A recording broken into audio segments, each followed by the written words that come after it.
এই গরমে পাতলা ঝোলের তরকারি আমরা কিন্তু সবাই পছন্দ করি, আর সেটা যদি হয় আম ডাল তাহলে তো কোনো কথাই নাই। তো আমি আজকে করেছিলাম আমার বাসার জন্য আম ডাল। তো সেটা আমি কীভাবে করেছি তো চলেন সেই রেসিপিটা আপনাদের সঙ্গে আজকে শেয়ার করি। প্রথমে আমি একটা বোলের মধ্যে কিছু পরিমাণ পানি নিয়ে নিলাম, তারপর ভিজে দিলাম কিছু মুসুরের ডাল, সাথে নিয়ে নিলাম একটা ছোট্ট আম।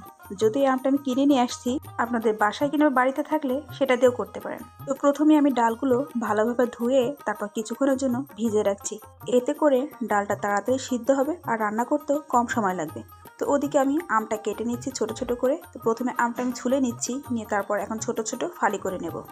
আমার বাসাতে আমি প্রায় ডাল রান্না করি, আর এভাবে একটু টক ডাল খেতে আমার অনেক বেশি ভালো লাগে। বিশেষ করে মুসুরের ডালটা, আমার বাসায় মুসুরের ডালটা বেশি চলে। তো যাই হোক, কথা বলতে বলতে আমার আম ছোলা শেষ। এখন আমি ছোট ছোট পিস করে নিচ্ছি, নিয়ে ভিতর থেকে বিচিগুলো বের করে নিচ্ছি। প্রতিদিনের একঘেয়েমি খাবার না খেয়ে মাঝে মাঝে রেসিপি চেঞ্জ করলে কেমন হয়।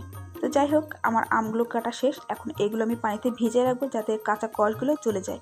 আর এদিকে আম কাটতে কাটতে আমার আবার লোভ লেগে গেছিলো কাঁচা আম দেখে। আমি আবার একটা কামড় দিয়ে দেখলাম, তো খেতে অনেক মজা লাগছিল, তো আমি খেয়ে ফেললাম। তো যাই হোক, আমি আজকে মিনি কুকারে রান্নাটা করব, সিদ্ধটা বসাবো আর কি। তো প্রথমে আমি মুসুরির ডালগুলো দিয়ে দিলাম, তারপর দিয়ে দিলাম একটু তেল, একটু লবণ। তো ডালগুলো আমার এই মুহূর্তে সিদ্ধ করা শেষ। এখন আমি আমগুলো দিয়ে দিব। আম আর ডাল একসঙ্গে দিয়ে দিলে আমগুলো বেশি গলে যাবে আর ডালটা অনেক বেশি টক হয়ে যাবে। এই জন্য আমি আলাদা আলাদাভাবেই সিদ্ধ করে নিলাম।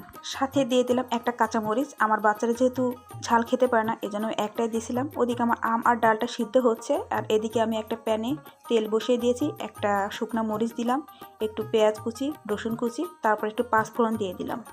আর আম ডালে পাঁচফোড়ন দিলে খেতে অনেক বেশি মজা লাগে। আপনারা চাইলে কালো সরিষাও দিতে পারেন। আপনারা হয়তো খেয়াল করছেন আমি কিন্তু ডাল সিদ্ধতে হলুদ দিই না।